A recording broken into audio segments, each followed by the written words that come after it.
All right, very good morning, everyone. A very musical start of watching the mass spectrometer instrument.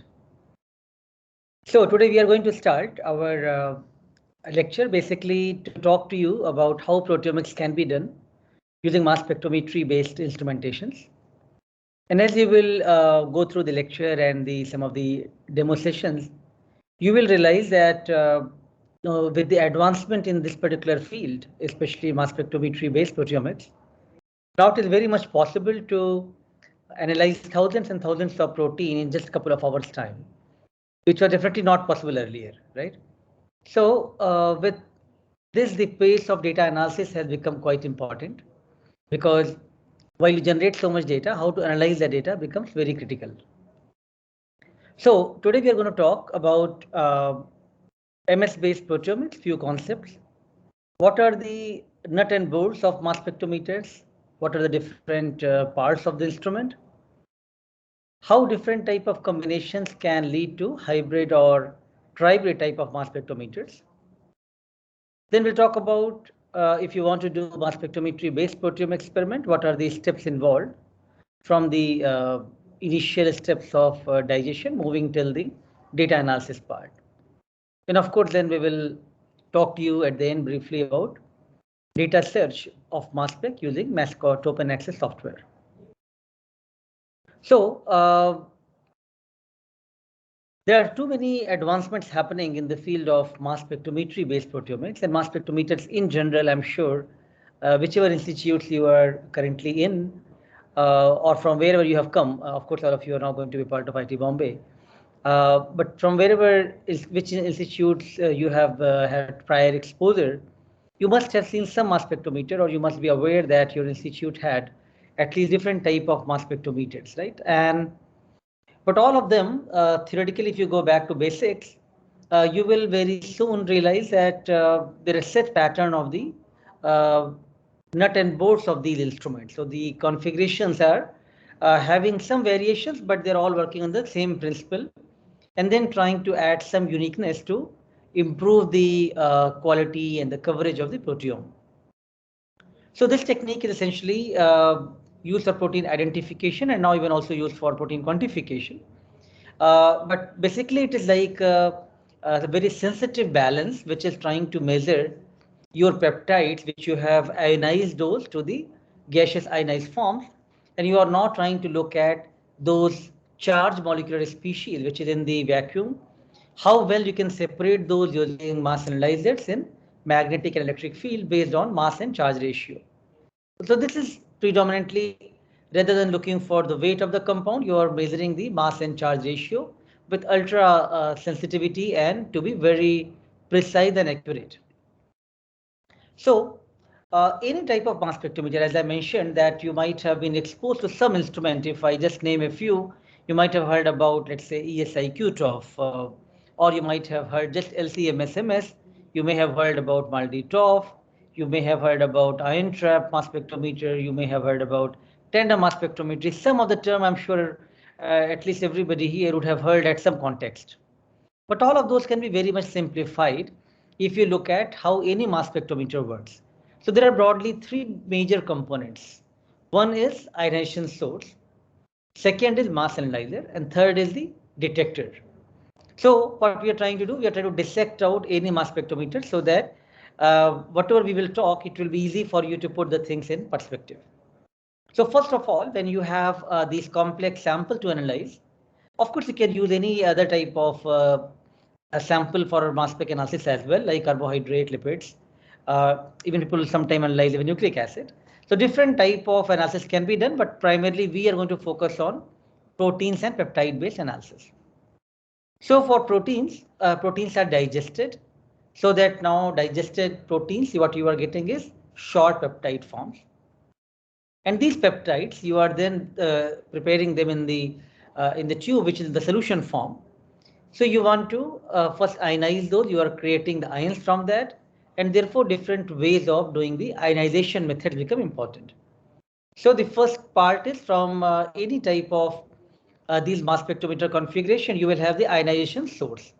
You can have electrospray ionization, you can have matrix assisted laser desorption ionization, you can have APCI, APPI, like that. Many type of ionization sources can be used. ESI and MALDI are predominantly used for proteomics applications. So the first component in any mass spec which I will show you or we will talk, we will have the ionization source.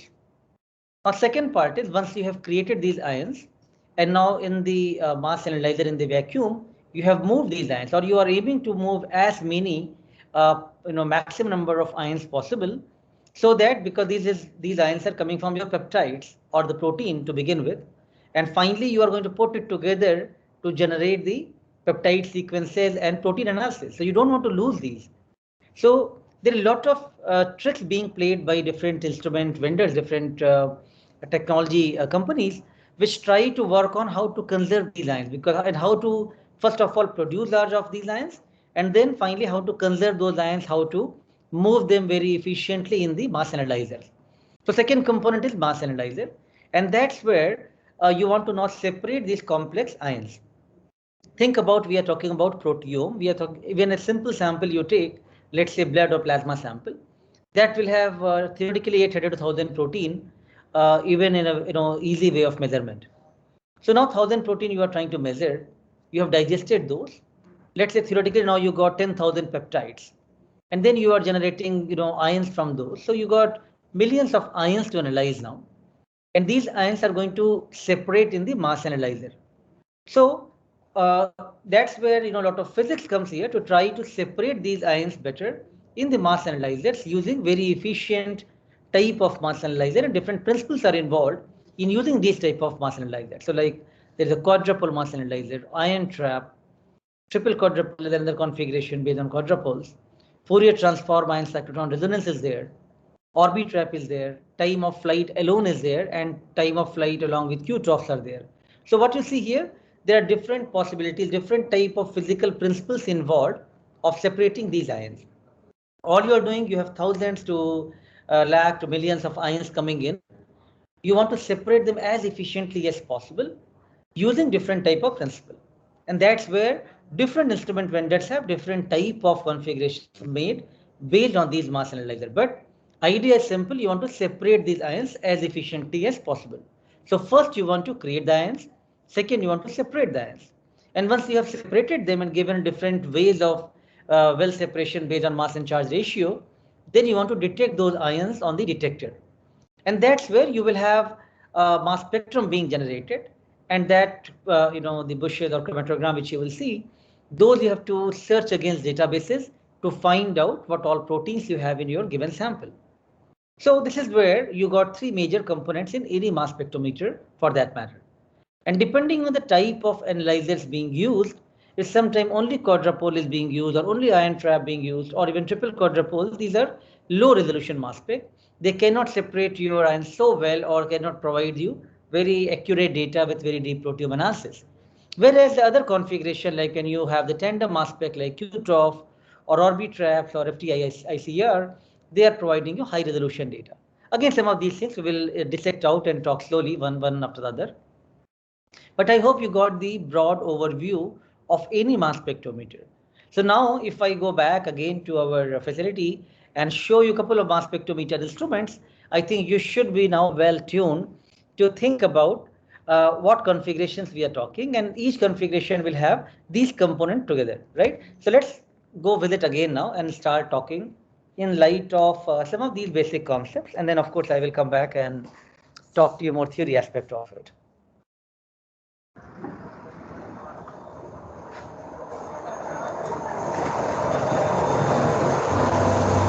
All right, so let me just make it full screen. So now, having talked about the basic concept, right? The very first thing which we talked, you want to do ionization, right? So that's what this is, ionization source. This becomes very important, which I briefly showed you last time. So here you are going to create these ions, which you can see in the zoom in panel here. And so, but this is just one of the instrument type. Any other instrument, like another mass spec like this here, or if I show you another mass spec which is like this here. So in all of these mass spectrometers, what you see, there are different ways of keeping the ionization sources there. Then once you have done the ionization, then you want to move those ions in the vacuum inside the mass analyzer, and therefore this particular configuration, which is of course looks only a black box, but inside it has multiple type of mass analyzers. So in this one is a very high resolution, which because it contains Orbitrap along with quadrupoles and ion traps. Other configuration is also high resolution. This is a hybrid configuration which is based on Orbitrap as well as the quadrupoles. This instrument configuration is low resolution. This is actually based on only quadrupole. This is a triple quadrupole mass spectrometer. But I thought today we have one of the Thermo Fisher scientific engineer doing some calibration here. So I will introduce you to him here and request him to show you what he is doing right now for instrument calibration and some of the basic housekeeping of the instrument, right? We want to make you feel that you are in the lab and you are actually coming and doing these experiments yourself. So let me introduce you to Mr. Vinayak. Hello. And he will briefly talk to you about an instrument calibration, a mass spectrometer instrument calibration. Of course, different type of mass spectrometers will come up with different type of calibrants. He will just give you illustration of one of those.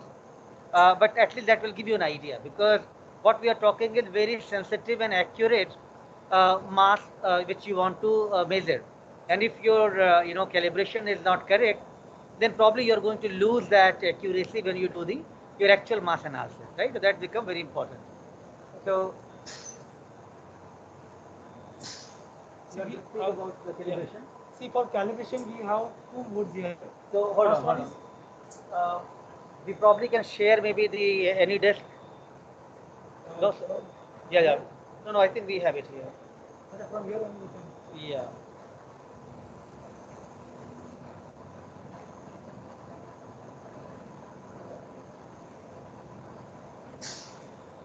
So what we are trying, I'm just trying to give you the setup here of the one of the triple quadrupole mass spec, which is ARTIS instrument, and Mr. Vinayak will talk to you what he is doing for calibration.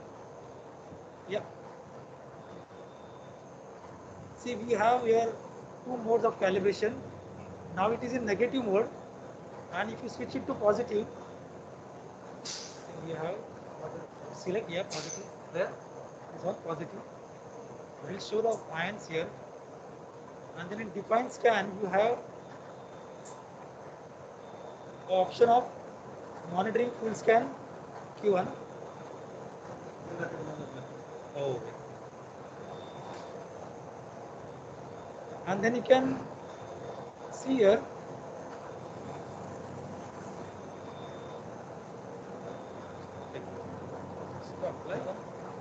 to apply this here.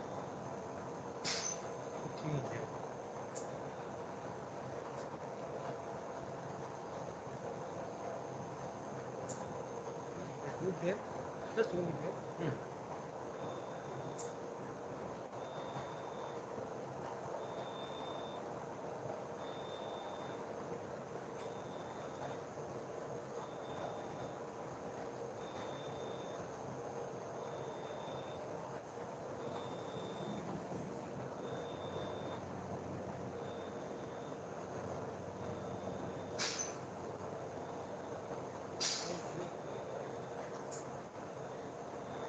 You can operate from there, explain here.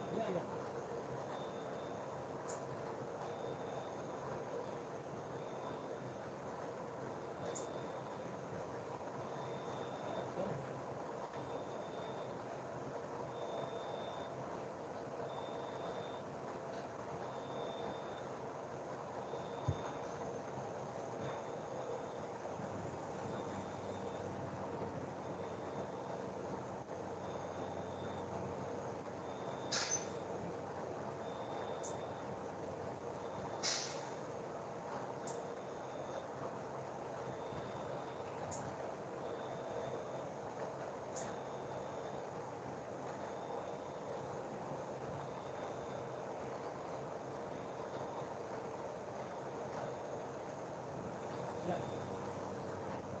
Now you can see the signal here. So now we are in negative mode here.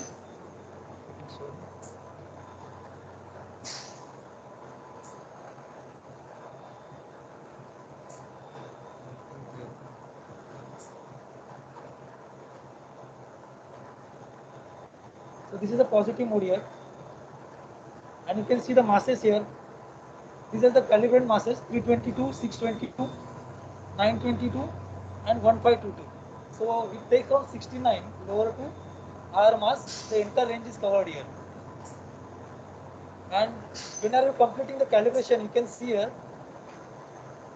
all the calibration. Just now I finished the positive calibration, and as you can see here, Q1 mass, position and resolution calibration for Q1, and then Q3. There are two cords which are there inside.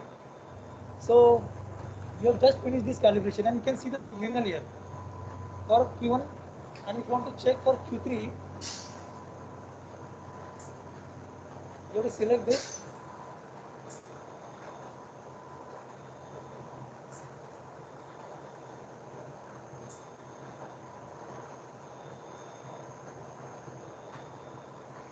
Should change here.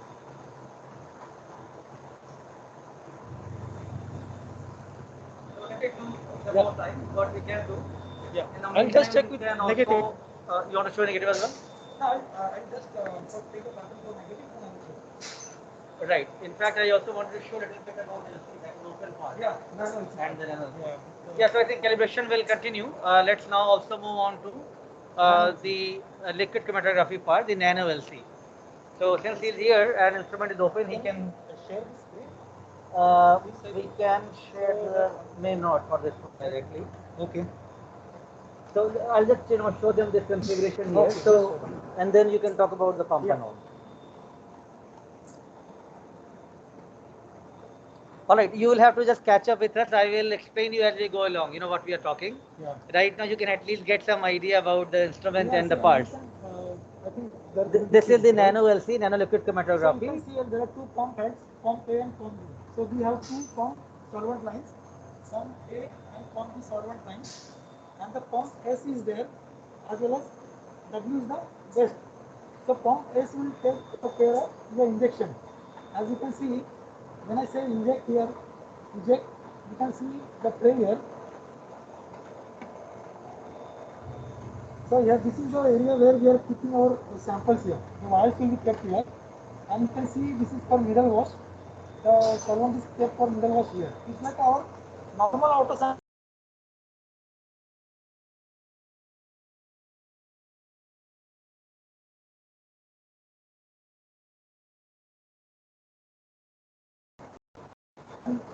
As you can see, pump A and pump B, the flows are in nanometers here. Okay, so and in this is the waste area, and this connection will go to the column from there and to the waste. Also, you can keep that particular column. Yeah. This is the source actually, and you can see the column which is from the RLC is a different column than our analytical HPLC. Also, you can see there. On this side. Yeah. Actually, this is the area where you can see here. This is the pump. This is the pump S pump. What we have seen in the diagram, this is the pump S and this is pump A and pump B. And this is actually the flow path. These are the different flow sensors are available here, and these are the valves. So based on the thing what we give for injection, the valves will operate automatically, and it will take the samples from the vial, and it will make the injection, and it will be recorded in the software. Right. All right. Thank you, Vinayak. So, instrument is just matter of giving you some flavor because the instrument was open already. So we thought to show you things, but of course we'll talk theoretically how it works in a short while. Excuse me, sir. Yes. Sir, sorry to interrupt. I just had one query. So Yeah, in the TSK Altis instrument, if I'm analyzing it correctly, the Q1, Q2, Q3 stands for the three quadruples, and positive and negative stands for the ions, right? Correct. I think you are 2 steps ahead. In fact, I'm going to talk about those, but you've already spelled correct. Yes. Okay. Thank you. Very good. Yeah. So what instrument configuration was just shown is a triple quadrupole mass spectrometer. And triple quadrupole, when we say you have a 2 set of quadrupole mass analyzer, and in between there is a collision cell, right? But how different type of mass analyzers work, that I'm going to talk to you shortly.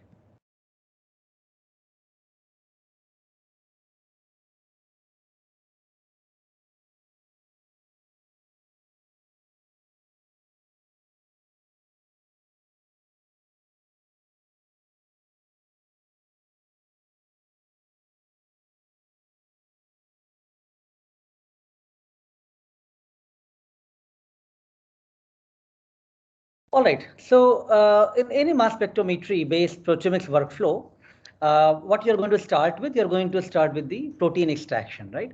And that's where I think biologists, molecular biologists, people working in the clinical area, they play important role about which source you're going to start with, how best you can do the protein extraction, how well you can make sure that other contaminants like lipid, carbohydrate, nucleic acid, they are all totally removed from your cell lysate, and all you are at the end having is the clean protein, which you're going to digest with enzymes like trypsin or chymotrypsin or lysine, so that the complex protein, which is having globular structure, is going to get cleaved into short polypeptides, and these peptides are going to be further injected in the mass spectrometer.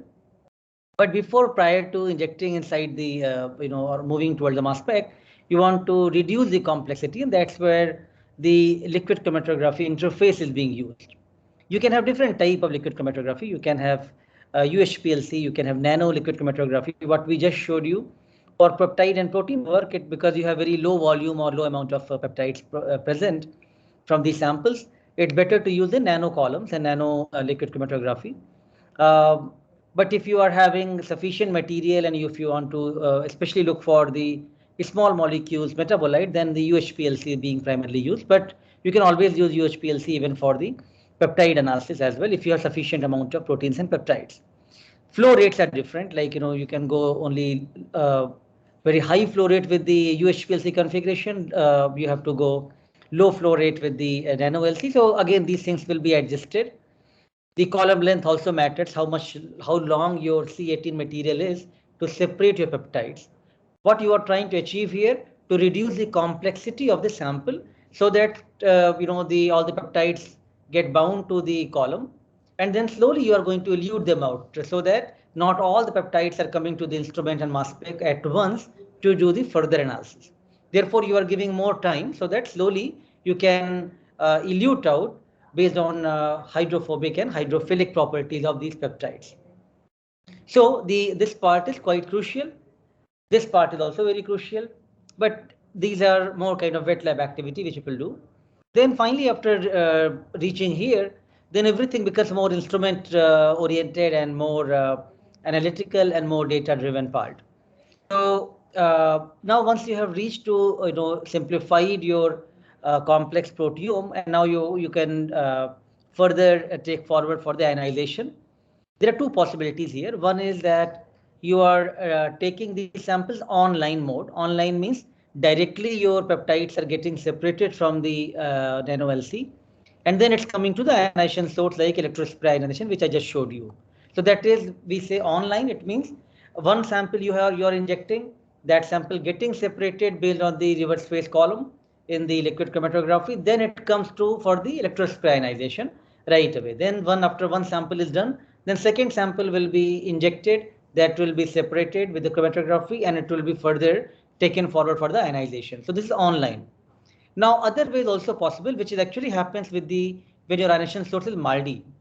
So over there also you can simplify your complex proteome, but you can collect the fractions separately from the chromatography, and that's not online. So it means you are not interfacing your fractions of peptides directly with the MALDI. You are not doing that. Therefore, that is said to be offline, right? Because you can still simplify your complex proteome and make different fractions of those. Each fraction one by one you are analyzing on the MALDI. It is not going to go at like online, like sequentially the way it is being done in the ESI based workflow. So just one point to keep in mind when we talk about ESI and NOLC, it means it is online. It is going to go continuous way of analysis. When we talk about MALDI as a source of ionization, then you have to keep in mind it is mainly offline. MALDI, most of the time people take complex peptide or protein mixture directly and put that on the plate, but even you can simplify and fractionate that and put different fractions on the plate as well. But the idea here is that you have to ionize your peptide, which is in the solution form, or you have made the solid form using matrix, and then you want to further ionize those to create these ions, which have to further move inside the mass analyzer. Mass analyzers could be many type, and that's why you don't have to feel afraid about it, because there are so much innovations going on all the time, And all the instrument vendors who are making crores and crores rupees of funds by selling these instruments are actually trying to bring novelty and trying to bring the proprietary aspect, especially here in this part, that how well they can do hybrid, how well they can do tribrid, how well they have different type of analyzer which can resolve your ions very specifically with a very high resolution, and what kind of coverage you can get. All those innovations come here, and that's where a lot of fight and competition is there in this really very costly and instrument driven field. So if you're only having a mass spectrometer, let's say multi interface with top one analyzer, so one ionization source and one analyzer, this is the simplest mass spec what you will have, right?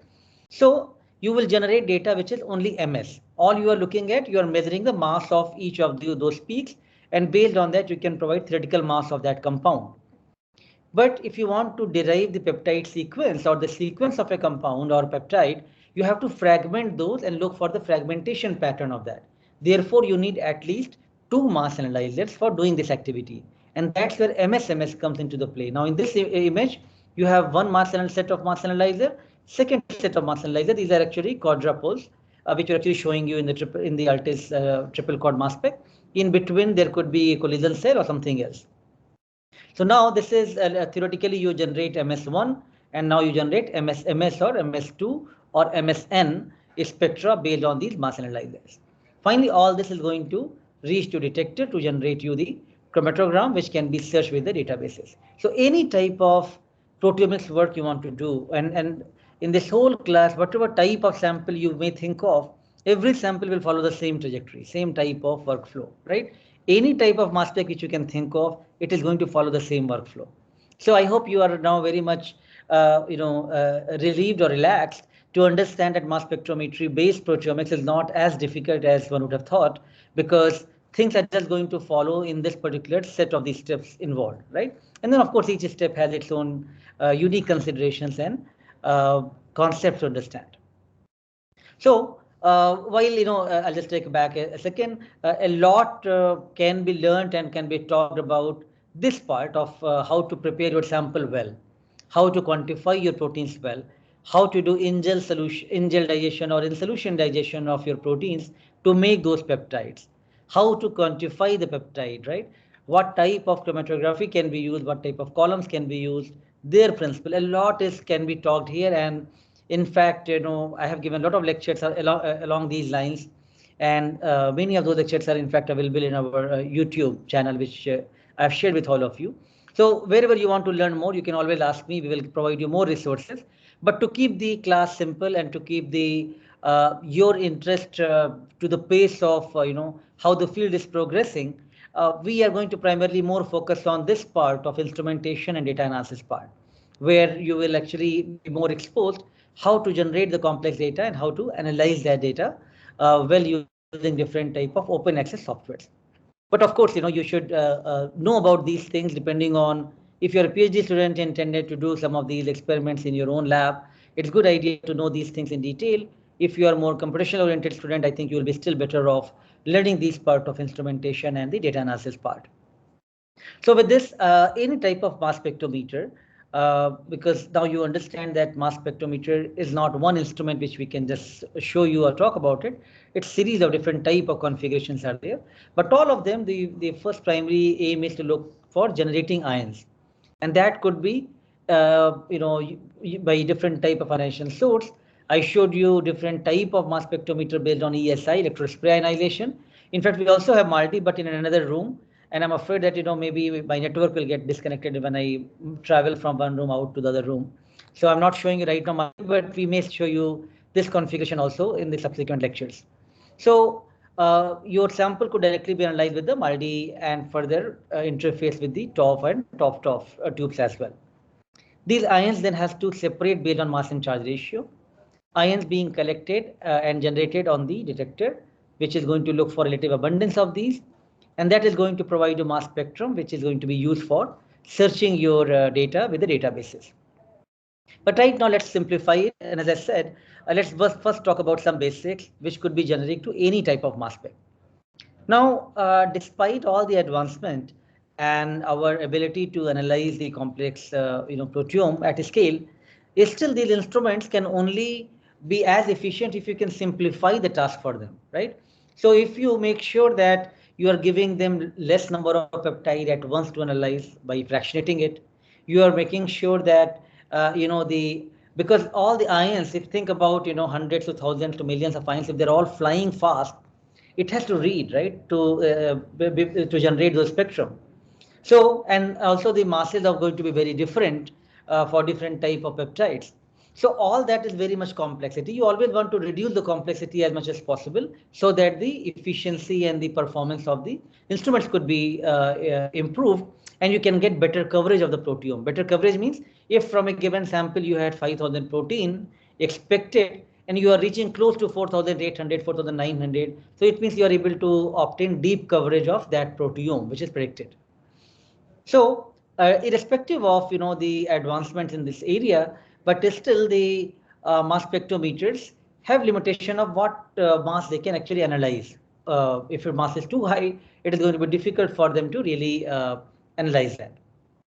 So that's where you are looking for mass and charge ratio.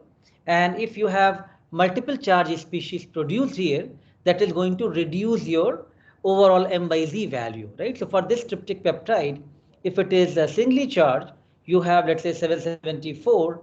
But if it was doubly charged, it is going to reduce that number to 387.5, right? So in the electrospray ionization, which we are primarily showing you in the LCM SMS configuration, it is going to produce +2, +3, +4, those kind of charges, right? So when we say +2, +3, +4, it means something like this. It means whatever the mass to start with is getting reduced. So therefore, the quadrupole, which is I showed you the first mass analyzer, which will be used here, that is going to have less task to look for the masses. It has actually limitation. It cannot go very high mass analysis directly. So therefore, if you are generating the multiple charge states, multiple charge species, it's going to reduce the overall mass M by Z value, and you can still very efficiently analyze those in the quadrupole. Only mass analyzer which can still take very high masses is the TOF, time of flight. That's where MALDI, which is another type of ionization source which we are talking, can be interfaced with the TOF, and TOF can take the large masses. MALDI produces singly charged ion, whereas electrospray ionization produces multiple charge species. So therefore, because MALDI is producing singly charged ions, MALDI is always going to be interfaced with TOF, which looks for the time of flight of these masses to travel in the particular TOF tube, and therefore it can still read the large masses as compared to the other type of mass analyzers like quadrupoles or ion traps, which is going to be limited with that particular limitation, and they are going to rely on reducing the M by Z value. So therefore, think about why M by Z is important, why MALDI is always interfaced with time of flight, why electrospray ionization relies on multiple charge states, and why then only you are able to efficiently utilize this instrument with still having limitation of measuring the large masses, but still you can reduce that with multiple charge state with 2 + 2 + 3 + 4 ions. Other thing which is you want to make sure that your accuracy is very, very high, because finally you are going to look for the compounds, the peptides, all of them based on their masses, and mass accuracy is becomes very crucial. Think about right now Olympic Games are going on, right? So if any athlete goes on for the in the Olympics, before that they have to do the dope testing. They have to show that they are not having any drugs. Even everybody will take, let's say coffee or tea or some other type of beverages. All of those are going to produce some compounds as well, some metabolites as well, right? They will also have some mass. Or if somebody takes any other drug, even they will have some mass. So now you want to be very accurate and ensure that if those urine or those plasma or those type of samples being analyzed from these athletes, what masses you are going to look for has to be very accurate to the parts per million, so that they are so accurate that only that one compound has to be measured and you are very accurate about it. Otherwise, you are going to give the false reading and people will be banned for playing, even if they have not been taking any drugs. So you now understand the need for looking at so accurate masses, and that's where mass spectrometers are being used even for all these Olympics and other type of games for doing this type of measurements. And triple quad mass specs are also being used for looking at specific compounds, because people have the list of these prohibited drugs, which they want to also measure their masses, and therefore you can now, rather than looking for every single thing, you can actually rely on the list of those maybe 50, 100, 500 compounds, and you can only try to accurately measure those. But all of this becomes important. Every instrument vendor will tell you that my mass accuracy of this instrument is 10 ppm or 5 ppm. Whenever you are going to look for the best instrument, you will always see these numbers and fights among the vendors. They will say, okay, now my instrument can go even 1 ppm. For doing these measurements, of course, if it is 1 ppm, it's the best. If it is 10 ppm or 50 ppm, 100 ppm, that is probably having more error. Even to reach these values, this is a formula which is being used, right? So for calculating these ppm for mass accuracy, you are looking at theoretical mass as well as experimental mass, and then divide that with the theoretical mass times 10 to the power 6. So to achieve here the least differences from theoretical to the experimental value, sometimes they take the best compound which they know is going to work very well in this instrument, the purest possible compound, so that you are reducing this type of errors, and therefore you can reach to 1 ppm, or sometimes they say less than 1 ppm mass accuracy being achieved. But now if you are doing an experiment, you can measure these compounds, look at theoretical value, experimental value, and you can generate your own ppm and calculate that and say, like, is that theoretical ppm versus what you have observed, is that matching or not matching? So again, any instrument, whatever you will read as you go along in the course and in the papers, you will find that instruments mass accuracy will be given, and you can now understand how it is being calculated. Other thing, we'll keep talking about resolution of the instrument. Like what we are, I just showed you one of the instrument, ARTIS, that was a different instrument, but before that, Orbiter Fusion.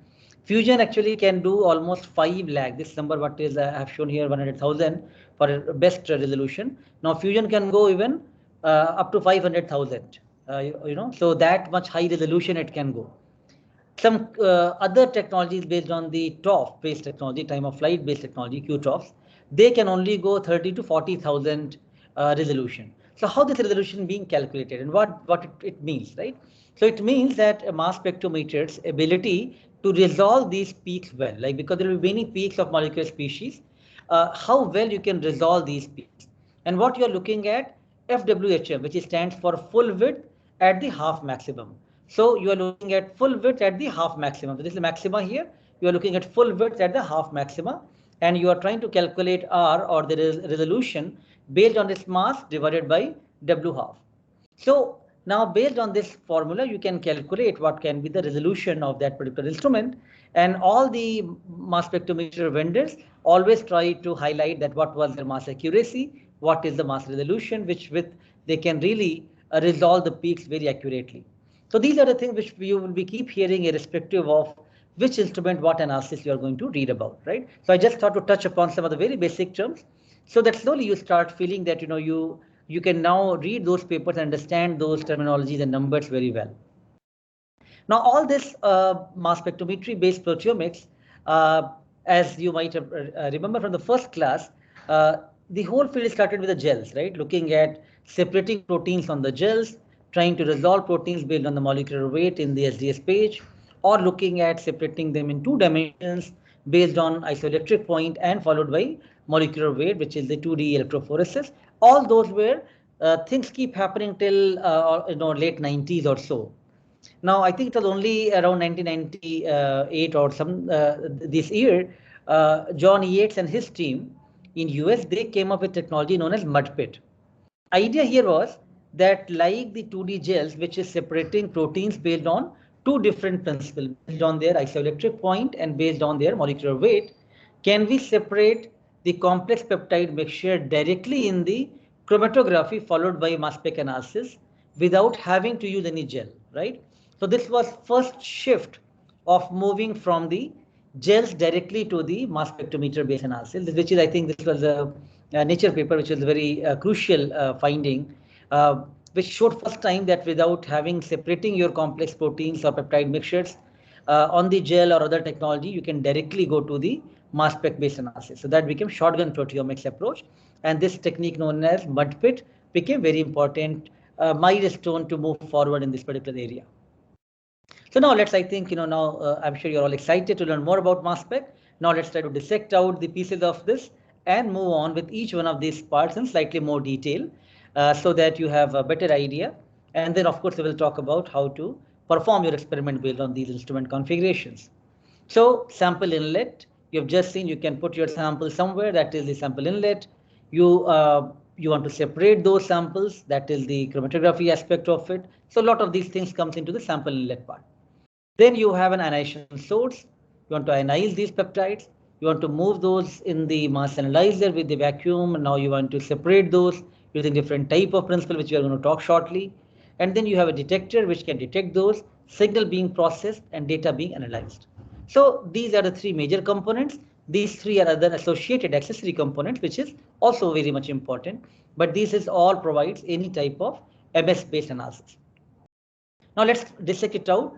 Let's just first talk about this part, ionization source. Then I'll talk about mass analyzers, right? So while we can talk a lot about each one of these nut and bolts, but right now I'm just going to give you a brief flavor of each one of those so that you start putting the things in perspective.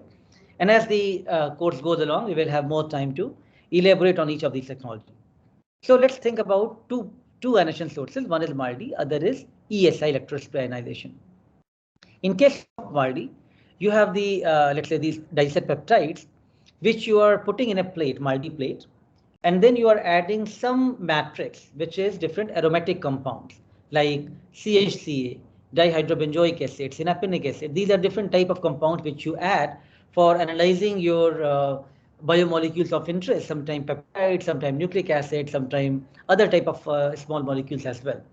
So you have this plate which is having, let's say, 96 small grids, and then on that you are placing your peptides for analysis. You are adding on top of that these matrix and drying it up so that it forms a crystal. Now those crystals being formed, which is now you are bombarding with the laser beam, and now you are trying to generate these ions from that. So this is happening in some way now in the solid phase, because you have crystallized your peptides along with matrix, which is now in a MALDI plate. We are bombarding with laser beam, and that is going to generate these ions, which is going to move it inside the TOF tube, time of flight tube, which is interfaced with the MALDI. So MALDI, this is one of the ionization source. It still become a very robust system, which can be used for very accurate measurement of mass of different compounds for very quick analysis, or even for protein identification in very high throughput manner. When it comes for more quantification or accurate quantification, or looking at the targeted peptides and those, then there's a limitation of this technology. But nevertheless, many institutes, many places, you will still hear MALDI TOF instrument, and this is what the MALDI part is about. Other configuration which we are keep showing you here in our facility is essentially based on the electrospray ionization. So here, as you have seen, like protein digested with peptides is being injected, goes through this columns, which is having the reverse phase C18 material. At the end of that, there is a capillary tip, which is where now your liquid part of the peptides is going to come and make the small droplets of the solution, which is going to move it inside the mass analyzer. Now this is a part which is the ambient part, right? And I also showed you the zoom in magnified image over there with the lens, which we have kept over there. So this part, which is the tip of it, which is going to generate these ions, and that actually produces this type of cone known as Taylor's cone, name of a scientist. And then all these ions which is now being produced, you want them to move it inside the mass analyzer. And that's the different tricks being played, how well you can conserve these ions, because many of them will be lost, they will be actually going away. And most of it you want to still move it inside the mass analyzer. That's where different pressure is being played, because here it is ambient pressure, it is inside the mass analyzer, low pressure is being produced. You are keeping, let's say, positive charge here, and inside the instrument you are keeping the negative charge, so that with the charge, with the pressure differential, you are trying to move them inside the mass analyzer. Now peptides we analyze in the positive mode, and here you are using the acidic solution. When we showed you different solvents, you are adding formic acid, which makes it acidic solution, so that now you have the positive charge state produced, and instrument you are keeping a negative charge, so that most of these ions can move it inside the mass analyzer. So this is briefly giving you some flavor of the first part, which is the ionization source. All you are trying to do, you are trying to ionize your liquid state based peptides, trying to ionize those so that it can move it inside the mass analyzers. Mass analyzers are the most critical part here because that's where all the separation is going to happen. And what we are talking is really important aspect because huge number of peptides are in the ionized forms are present now, and those ions has to separate, otherwise you can't make the deep proteome analysis. So if you are only working on one protein, for example, a standard protein, right? You are looking into BSA or P53 or any other proteins of interest, it's much easier for you to analyze that in any type of mass analyzer, including TOF, which is with the MALDI. But if you are looking at complex mixtures like 10,000 proteins, 5,000 proteins, simultaneously you want to analyze them, your resolution becomes very important. And it is important, in fact, to have multiple type of mass analyzers together, which can provide you ability of separation using different principles. So different type of mass analyzers are available, like ion traps, quadruples, ion cyclotron resonance, Orbitraps, magnetic sector, time of flight, right? So the most popular configurations being is MALDI interface with TOF, or ESI with the quadrupole and TOF. So ESI-Q TOF is another popular configuration. And now much more robust, it has emerged as the Orbitrap technology, which is also LC-MS/MS based technology. So let's now have a quick look on different type of mass analyzers. So the TOF mass analyzer, which I mentioned to you that it is interfaced with MALDI. So it consists of an ion acceleration tube and the focusing optics and a flight tube. As you can see, these are really long tube. In fact, when we show you you can see this vertical instrument. And earlier it used to be almost 2-floor long, tubes, because they have to break the wall and the roof so that you can have the much longer time of flight tube, so that when your ions are traveling in this particular tube, they are getting sufficient time to travel and to strike to the detector, and therefore they can get well resolved, and you can separate them based on the flight time. So you are doing the mass discrimination based on the flight time, and that will be exponentially proportional to the flight time, how much time it takes for reaching to the detector. So therefore, the lower mass ions are going to accelerate to the higher velocities. And this is the, because you are looking at here, singly charged species ions interface with MALDI. So therefore, separating them well becomes very important. So MALDI is always, you will see, interface with time of flight. But people have also utilized to take this property even for the ESI based configuration. So ESI-Q TOF is one example where they are using quadrupole along with that time of flight as well. Quadruples, I think you have seen at least a part of it, the instrument, some live calibration thing today. So this is where you will have one set of 4 metallic rods. You will have a second set of 4 metallic rods, and in between you can have a collision cell. Although in a triple quad mass spec, as you can understand the term, it will look like 3 set of quadruples, but it is not. It is still only 2 sets of quadruples, and in between you have collision cell. So what is happening here? You are trying to have all these peptides, which is in the ionized form, which is now moving it inside your quadruples. You are trying to separate those by varying the voltage over time. So they are actually going to oscillate in this particular magnetic field, and you are going to look for how well you can resolve based on their oscillation inside these metallic rods, and trying to look at, by changing voltage over time, how well you can resolve them based on the mass and charge ratios. So this is alone can be used, like quadrupole is alone used along with time of flight also, or quadruples could also be used along with other type of quadrupole, which is known as triple quadrupole instrument. Orbitrap is the more recent innovation, but has really become very evolutionary. It has really revolutionized the whole field of proteomics, because the kind of resolution which you can get with this technology, you cannot get with anything else, like either TOF or quadruples or any other ion traps or any other previously talked mass analyzers. So this is one type of ion trap, but here there is no radio frequency or magnetic fields involved. It consists of 2 outer electrodes, which is shown here, and a central electrode is there. And the outer electrode is actually split so that the ions which is being produced here you can pick up those image current, and then those could be moved inside as a packets. And by measuring the oscillation frequency, which is shown here, you are trying to measure the mass spectra of the ions acquired. So ideally, each one of these what we are talking is essentially trying to separate these complex mixture of ions based on some principle, like time of flight, how well it can resolve in the with the oscillations.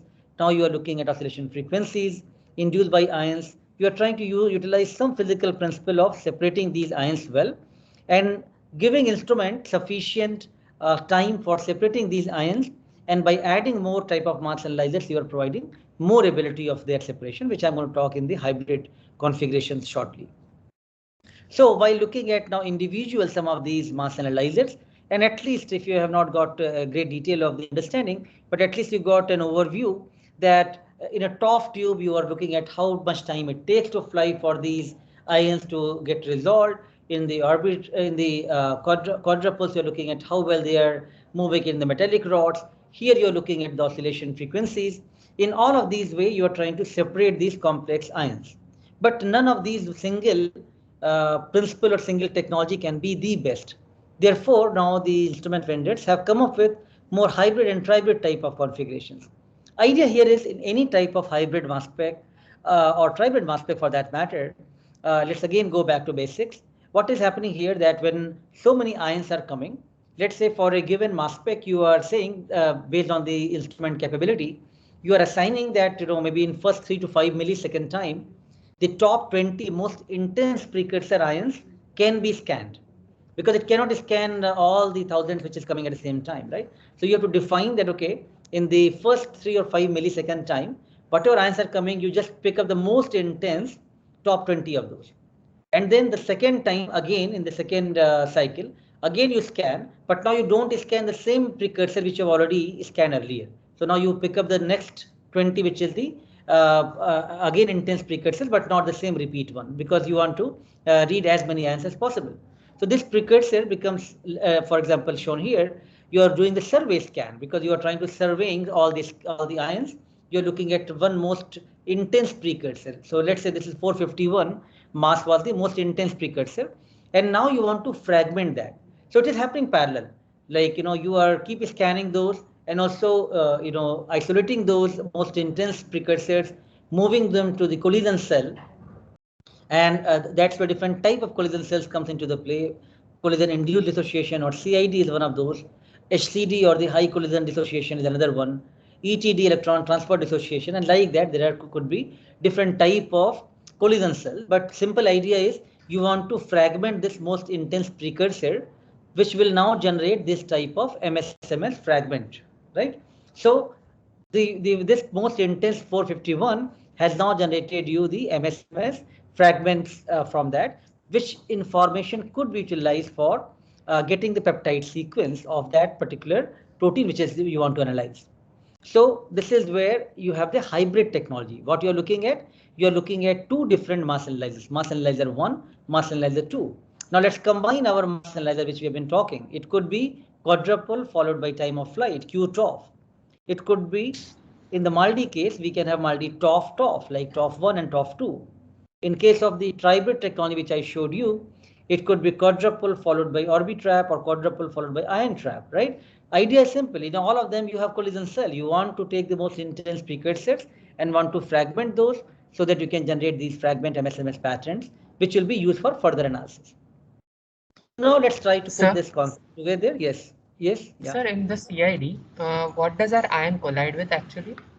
So you are giving inert gases like nitrogen or argon, and trying to fragment these intense precursor ions. Okay.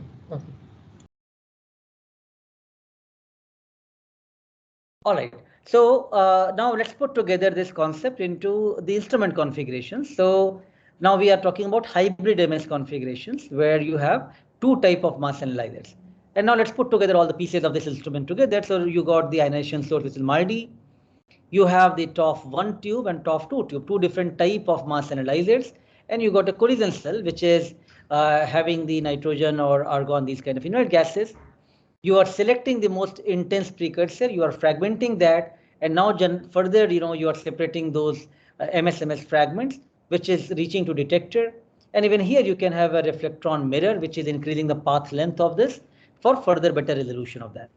So in MALDI-TOF now you have the hybrid configuration. If I was going to use only MALDI-TOF, this is not the hybrid. This is only one mass analyzer being used.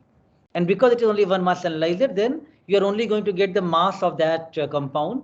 You cannot generate the fragmentation pattern of that. So therefore, you cannot get the sequence or the structure of that compound, right? So I hope that is clear. MALDI-TOF alone was not possible to give you the fragmentation because you don't have the collision cell there and you don't have other mass analyzer.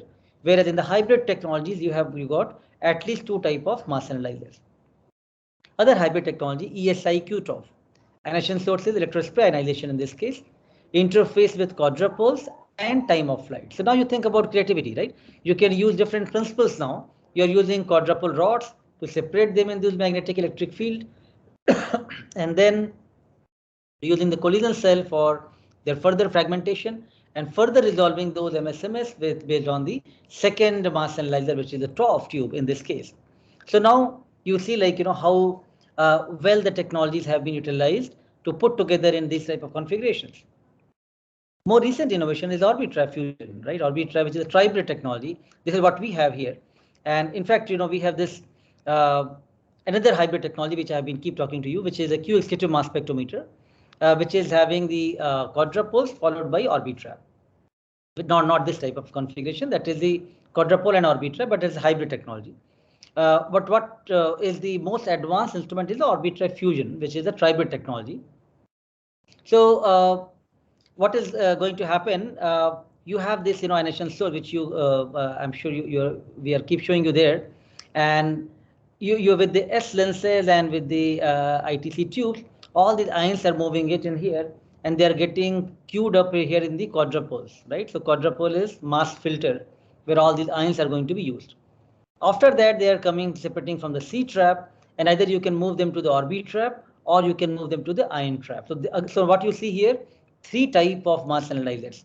One mass analyzer is quadrupole, Orbitrap, and ion trap, right? So here you have more option for fragmentation. Here you got more options for doing multiple things even simultaneously in the same instrument. So you can generate theoretically MSN type of spectra, and few ions can be analyzed here, few ions could be routed here. You can also have the ETD dissociation, where you can also now utilize for some type of PTM analysis. So a lot of things can be done simultaneously in the same instrument.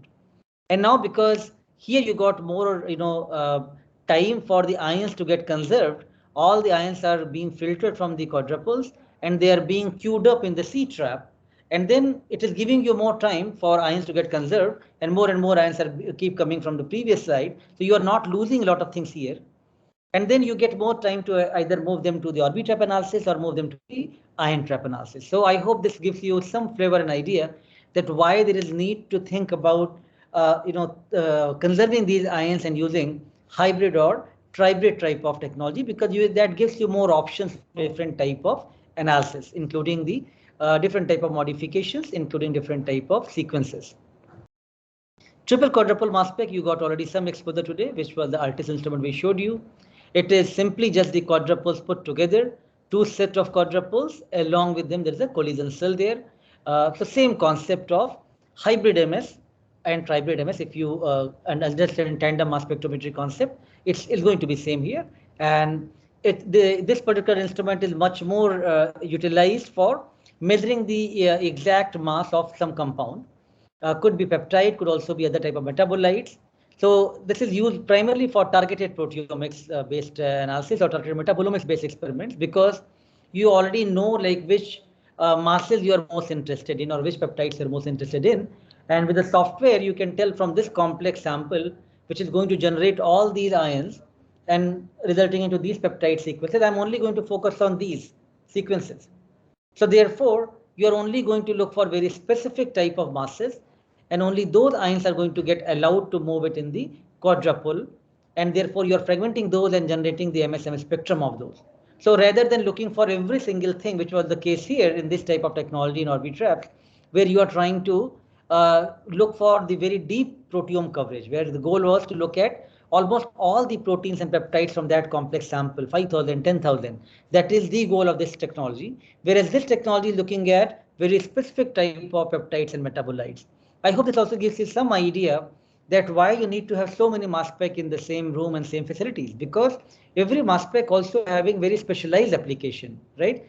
Configurations are made in different, nut and bolt, those combinations, and they're going to be utilized for very specific applications. And then for each application, of course, you need very specialized ways of data analysis and softwares comes into the play. So broadly looking at all type of proteomics workflow, which you will be learning in this course, is going to, let's say we are generating these ions, and either we go one analysis known as DDA or data dependent acquisition. Here what you're looking at, the same concept of tandem MS, which was that you got many peptides, many of those, the intense precursor is being selected. Let's say you pick up this yellow one, very intense precursor, fragmenting that further and detecting all the fragment ions of that, right? That is the concept. This is the data dependent acquisition, and you will take the one by one. So now you will take the blue one, fragment that, generate all the fragment ions of that, and then you go to another orange one or green one like that. Now DIA is data independent acquisition. So in this technology, you can look at multiple precursors, not single precursor, but you are looking at multiple precursors and trying to fragment all of those simultaneously, right? And therefore two technologies. One is the SWAT MS based technology based on the SciEx triple TOF instrument, as well as Orbitrap fusion based DIA method. Both of them have that capability that even rather than looking at only single precursor or single most intense ion, you can actually pick up the multiple precursors as well, and then do their fragmentation, detect all the fragment ions simultaneously. So now there could be two different type of workflows of doing your proteomics, either DDA based or DIA based. DIA based is still very new field, given that data analysis is very cumbersome here. It becomes much more specific to the instrument vendors and specific to the type of program they have developed. It's still not very widely used technology, but theoretically it works very well. But DDA is much more prominently used currently in all the proteomics field, and most of the paper which you will read will be based on the DDA based experiments. Now this is something which we are talking about when you are looking at deep proteome coverage. You want to look for all the proteins or peptides from that analysis. But once you have an idea that, okay, after screening your 5,000 protein and maybe 50,000 peptides from those, you have found now 20 peptides of your interest, which you would like to only dig deeper and want to develop your test or assays or your understanding of biological system based on those proteins and peptides. So you are only going to select those for your further investigation. That is known as targeted proteomics. And for targeted proteomics, you are going to use these methods. One is known as multiple reaction monitoring, other is known as parallel reaction monitoring. This concept also remains same here. For example, in multiple reaction monitoring, you are going to look at the, like, only difference here is like here you are going to look into very specific type of peptides which are of your interest. So the triple quadruple mass specs is going to be used primarily for MRM. PRM is also being done in the Orbitrap instruments. DDA is being done in all the multi-TOF or Q-TOF or even Orbitraps. DIA can only be done in Orbitrap or in the triple TOF instrument. A lot of names I'm throwing up here. Please bear with me as you go along. You will be much better educated for understanding these terms. Right, I'm just giving you a very complex slide to get much bigger picture of the subsequent discussions and slides to follow. Main thing is two broad categories of proteomics workflow. One is discovery workflow, where you want to look for all the possible proteins and peptides. You want to discover something new, so you don't want to lose anything. That's where this workflow comes. Or you already know now some targets of interest, you want to validate those, then it comes the target proteomics based workflows. So discovery based workflow broadly grouped into DDA or DIA. This targeted based workflow broadly grouped into MRM or PRM. Now, each one of those will have a lot of excitement, which we'll talk as we go along. The MRM and PRM major differences. MRM, you're looking at selective peptides and generating their transitions with the fragmentation pattern being generated. In the PRM, you're going to look at parallel reaction monitoring. So you're going to look at parallelly many type of precursors and their fragmentation, and therefore you're going to rely on analyzing complex data, which theoretically can quantify all the peptides simultaneously. So that's where you will have the MRM and PRM and DDA and DIA, similar kind of concept analogy, but goals are very different. So in DDA, what we just learned that in mass spec selects most intense peptide ions, which is being further fragmented and analyzed in the tandem mass spectrometry workflow using second mass analyzer. Data independent acquisition, where you are looking at almost all the precursors for acquiring the data further, and therefore theoretically you can generate all the MSMS data simultaneously, and that you are looking at narrow windows of M by Z to increase the resolution over there, and therefore you don't do like let's say 400 to 1000 M by Z. You don't analyze all that at the same time. You look at 400 to 500 or 5 to 600 sequential windows you are looking at, right? All of these things will come as we move ahead, but DIA is different as compared to DDA based on the the precursor which was being analyzed. So I hope that gives you some idea for the broad field of proteomics.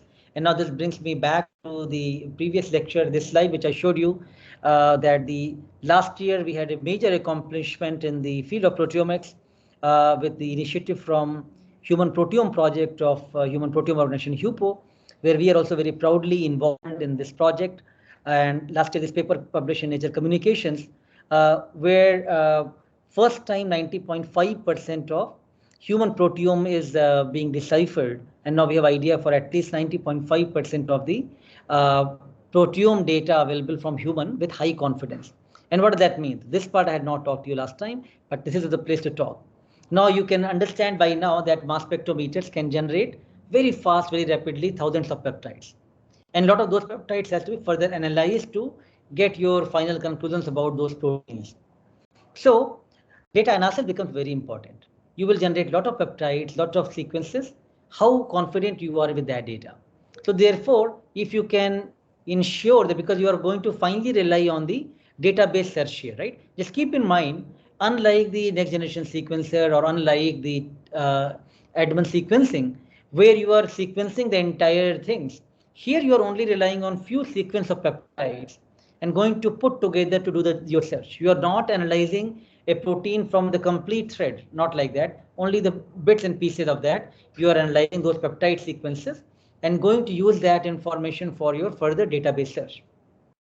So here you're going to look for, if your search is going to be based on only one peptide, you may do the cross search with other type of species as well, or other type of protein from other organism that may not be unique. But if you have at least 2 unique peptides, and those unique peptides are at least 9 amino acid long, and those are from different regions, then you have 99% or more probability that you are looking for one unique protein, right?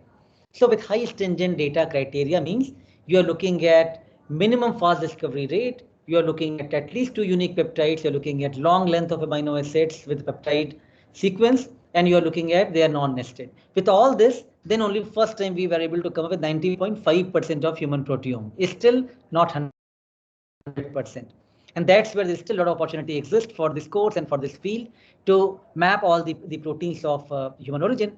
And there are again different evidence levels are being provided, PE1, PE2, PE3, PE4, PE5. Now for PE1, we have 17,874 human protein, for which we have very high stringent data available, which is based on the quality consideration, which I just mentioned to you. Still, there are many which are only theoretical, coming from gene sequences and other type of bioinformatics work. And for few, you have those slightly low confident search. So therefore, they are kept into the different categories.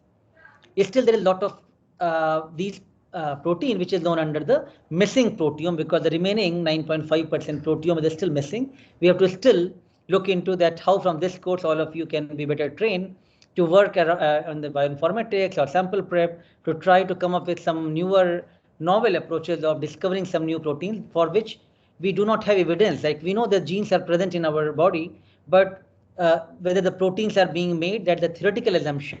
Still, we don't have the experimental evidence for that.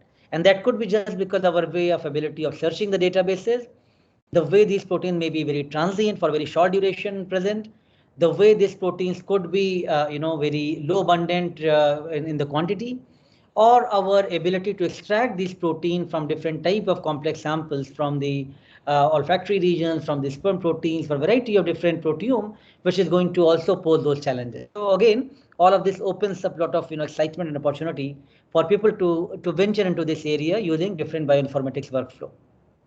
Let me now be a little quick and just walk you through of different things which we have been talking, so that you are better exposed of putting the things together, that how we are talking about proteomics, but still we are talking about a lot of instrument and configurations of those. So you got the different type of samples. You're going to prepare those samples. You can look for the quality of those samples as LGS page gel, or separate them in the different electrophoretic method, either LGS page or 2D gels. Cut those bands, or directly you can take the protein and digest those proteins, separate those peptides using different type of chromatographic methods, ionize those samples using ESI or MALDI. These peptide ions are being formed, which you can further analyze and resolve those ions in different type of mass analyzers, mass spectrum being produced, and that data going to be analyzed using different type of software. Sequest is there, Mascot is there, Proteome Discoverer, MaxQuant, lot of softwares are there, and that's going to be primarily the focus of this course. So this part of making the protein to peptide becomes important. That itself is a full topic or chapter for discussion, but we are skipping some of these things to make the course more what you can also do from sitting from your home or hostel or different places right now. So those things you cannot do of sample prep and doing peptidization, but what you can do is moving forward from the this workflow and data analysis. So this part is what we were showing you today, the liquid chromatography part. A lot of things happens here, how well you can separate your complex peptides.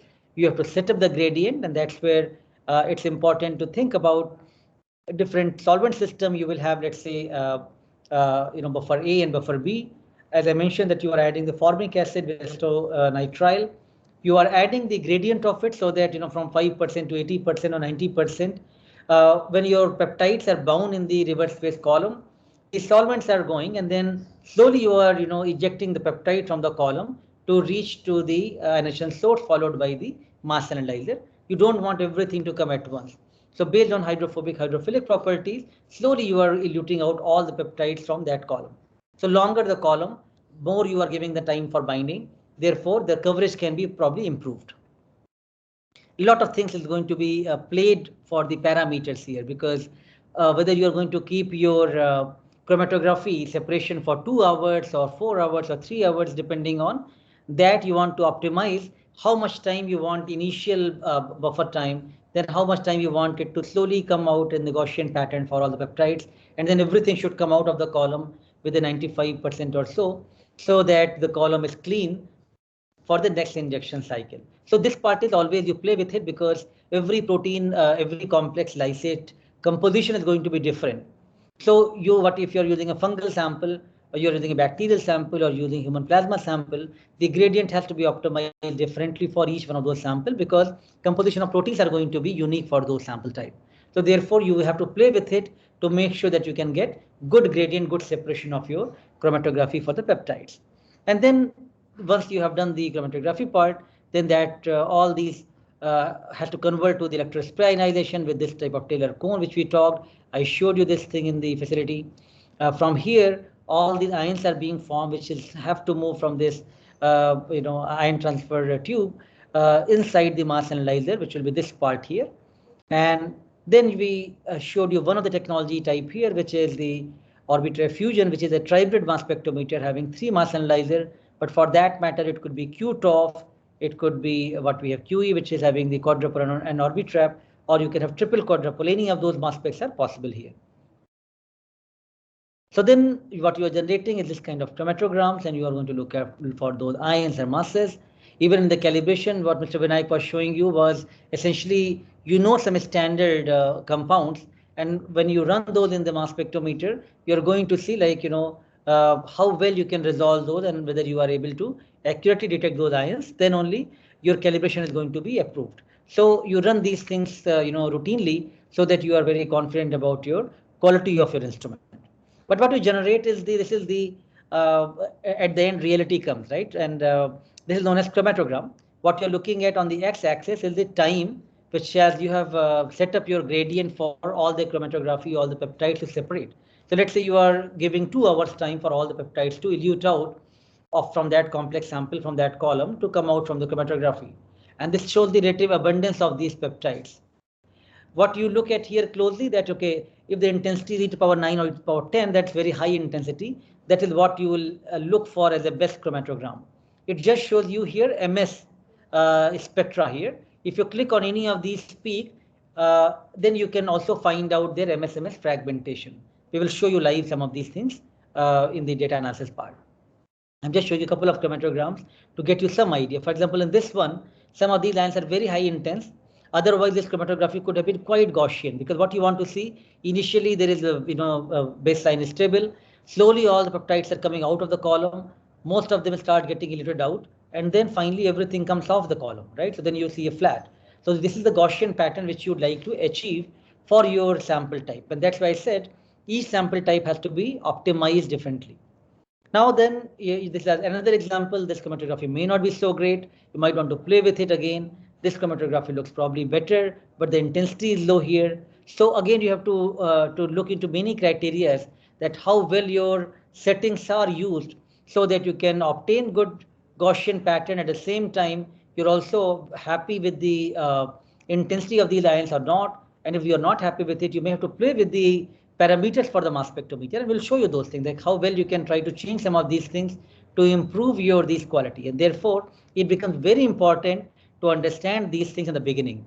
Once you have set up these things for a sample type or for your project, then you can apply the same setting for throughout.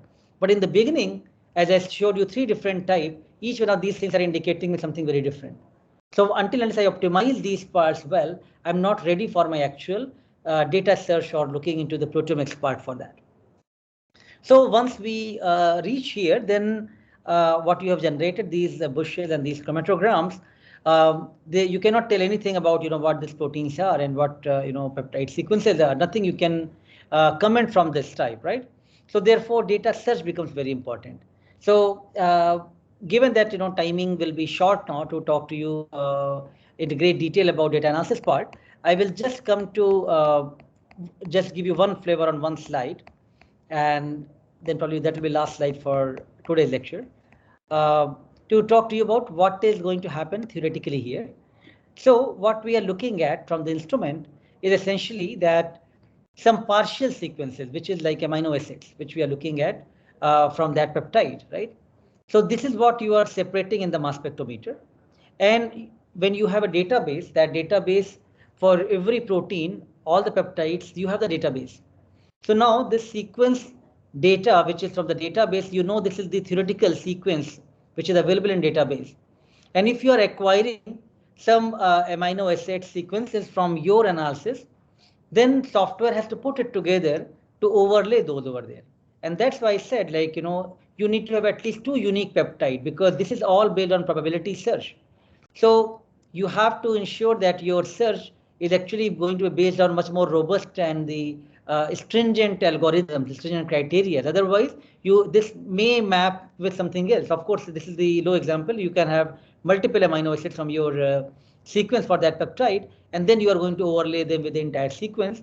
And while doing so in the process, theoretically, you generate different type of ions, which is known as B and Y ions, and those are also being used to give you idea for what amino acids are being produced from that fragmentation pattern.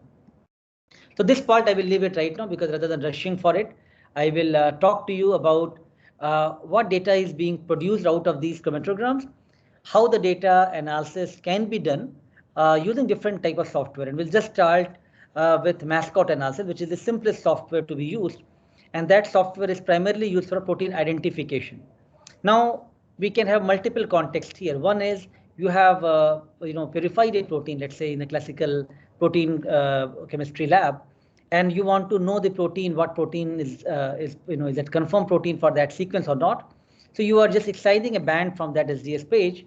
You are doing the in-gel digestion of that, running in the mass spectrometer, and mass spectrometer from that one protein, or it may have even maybe 2-3 other protein as well, which is bound to that, but very simple fragment pattern which you generate.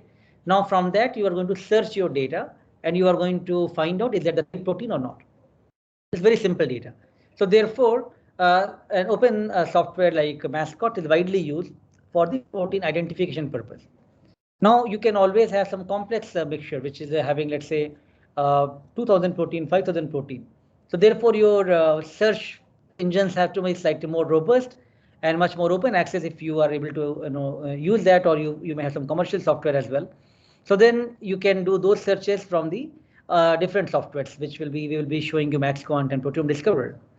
But many times, like, your goal was not to just identify the protein, you want to actually quantify the protein, because otherwise these technologies don't have much value if you just only identify the proteins.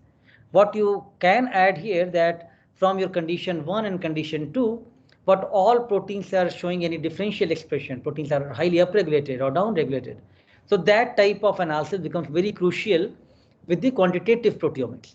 And that's where I think all these instruments then only start showing their power of analysis, because now not only you are identifying that what 5000 proteins you have, but within those 5000, which 50 proteins are different in control versus disease condition, that's what you can also quantify that. And once you quantify those proteins, then you have those targets in your hand. Can you now only select those 50 targets and validate those across 100 sample, and that becomes targeted proteomics with the triple quadruple type of instruments. So as you can understand, that a lot of data can be generated and different type of analysis can be produced from it. So proteomics at the end becomes a lot of data driven field, lot of data analysis field. And even if you have at least very fair understanding of analyzing the data on your own, I think you have accomplished quite a bit, because sample preparation and running on the instrument is very routine thing which anybody can do with some practice. But the data analysis skill is very specialized skill. Once you acquire that, then I think you are very rich for doing any project for that matter, because there is so much humongous amount of data available from all type of repositories. Every journal, every paper is now making mandatory for people to download the data and put those data, upload the data and put in those repositories like Proteome Exchange and Pride.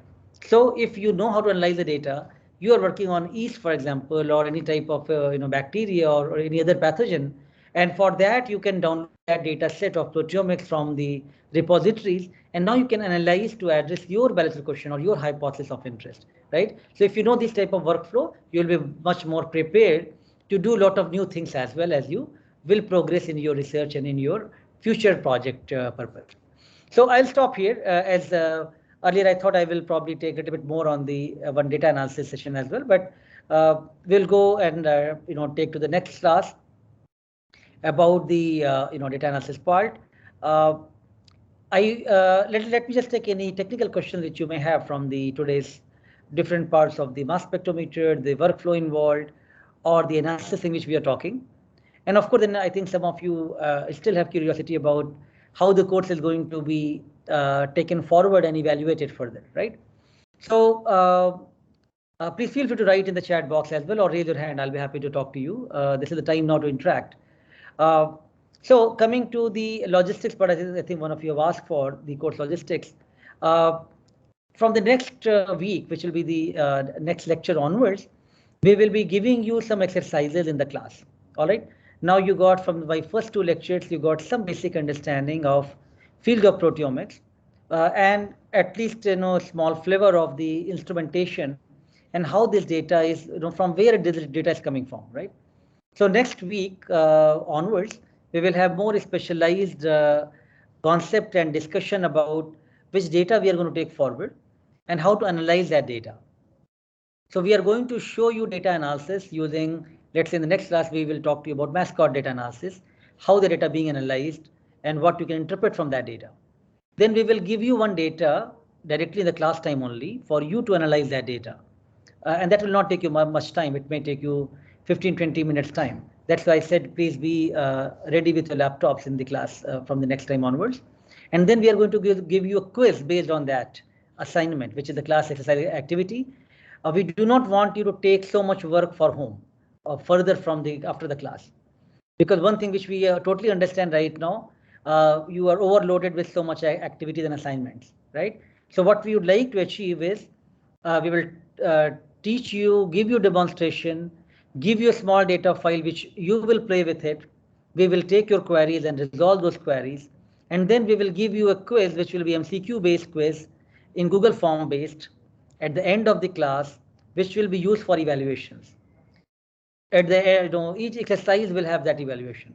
So the logistics are, we are going to talk to you about specific concepts. We will give you some exercise to be done in the class time only. And then you are going to clarify your doubts. At the end, we are going to give you a quiz, which will be used for your evaluations. So this is where the logistics are coming, but I will share you the next set of exercises and the plan from next week. But let me take any comments or questions from all of you now. Aparna want to say something. Aparna, please unmute and talk. Good afternoon, sir. Hi. Today's lecture was quite overwhelming for me because it was like a lot of information to take in about the instrumentation and all. So like if I want to learn more about the instruments, know in details that I can get a much better feel of it. So will it be available on the YouTube channel you said, or there are some other resources that I can refer? All right. So again, this is at the beginning of this course, right? So initially we are trying to give you the breadth of the field so that you know the terminology, you know different things. But as we will go along, of course, we'll give you depth of each one of these as well. But I have a lot of my lectures recorded, and also we have conducted some several workshops. So what I am going to do, and that I have already mentioned earlier as well, I will upload the videos in the YouTube as a reference video. That is not mandatory. As I said, I don't want to overwhelm all of you with so much thing to go through it. That's everything will not be used for exams and evaluation. And rather, I definitely don't teach this course for just the exams and grades. I definitely want to teach in the way that people should start using these technologies for their own projects, for their own research, or do something in future which they can take from this course. So that is my motivation of offering this course. But of course, as a part of the evaluations, we will be having the continuous evaluations as well. Now, coming to the reference videos, I will upload some video. I will put REF reference before that, which will be for some more enthusiastic readers and people like Aparna who are more keen to learning about that. But that will not be a mandatory activity for the whole class to go through that for exams. Just to be clear that we will provide you some extra reference videos. That is something for you if you want to really learn much more detail about it. That is, you can watch those.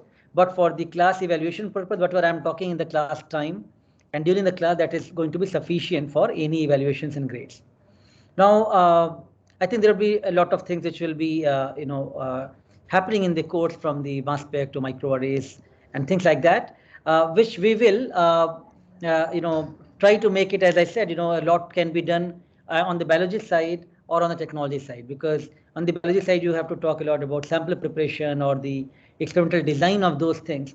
And those becomes many times difficult to really give you a flavor of it unless you are directly in the labs.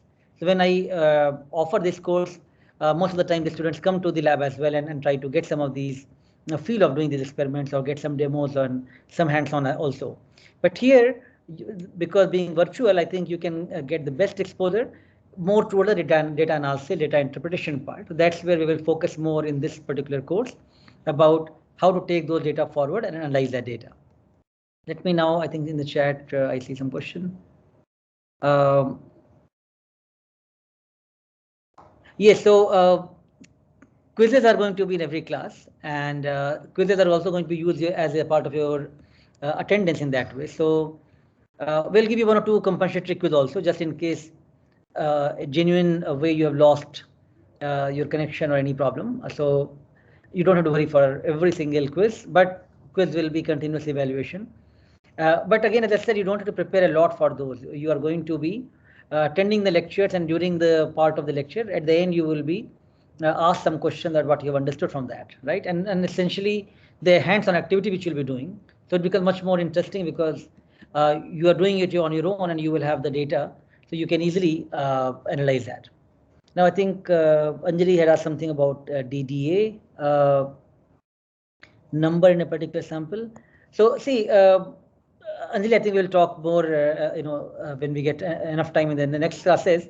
But data dependent acquisition, as we talked, the idea is that you are looking at most intense precursor ions of the peptides.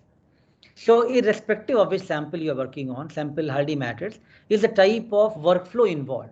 Workflow could be that only you are going to tell instrument to look for most intense top 20 intense precursors, or you are going to tell to look for all the possible intense ions.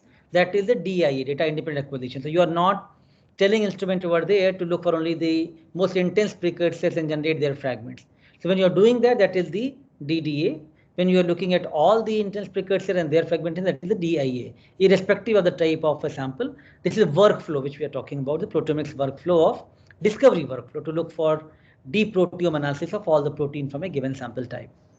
All right, so more modality logistics I will keep explaining you as we go along, but next class please be more vigilant. We will talk to you about proteomics and mass spec data analysis, but also we will give you exercise to do, and at the end we will have a quiz to do that activity as well.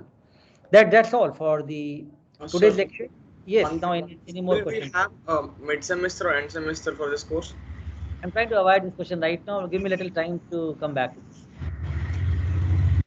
So reason I'm saying that because we have to first think about whether this way of evaluation is going to be fair to all of you, right? So we will do a couple of quizzes, and then I think we will also evaluate our strategy of doing this, because if some of you may face some issues of looking into your data analysis bandwidth problem or some other issues and all that, then there is no other way to evaluate than to do the mid-sem and the end-sem. But if all that goes well, then we'll try to keep it more assignment and activity-based performance throughout the course. So let's take 2-3 quizzes, and after that we will have the clear idea, and then I'll make announcement for the no mid-sem or partial mid-sem like that. Yeah, but as long as you are vigilant in the class and keeping a pace of it, I'm sure you'll be able to do well in the course. And more importantly, I'm sure I want all of you to see becoming more comfortable and being more trained in doing proteomics on your own. That will be the major learning from the course. All right, that's all for the day. If you get any more interesting ideas or any question, please feel free to write to me directly by email. Also, you can always ask some questions in the YouTube video, which we'll be uploading there in the comments, and we'll try to get back to you as soon as possible. Okay. All right. Enjoy your weekend and read more proteomics. Okay. That's all for the. Thank you. Thank you so much, sir. Thank you so much, sir. Thank you. Thank you, sir.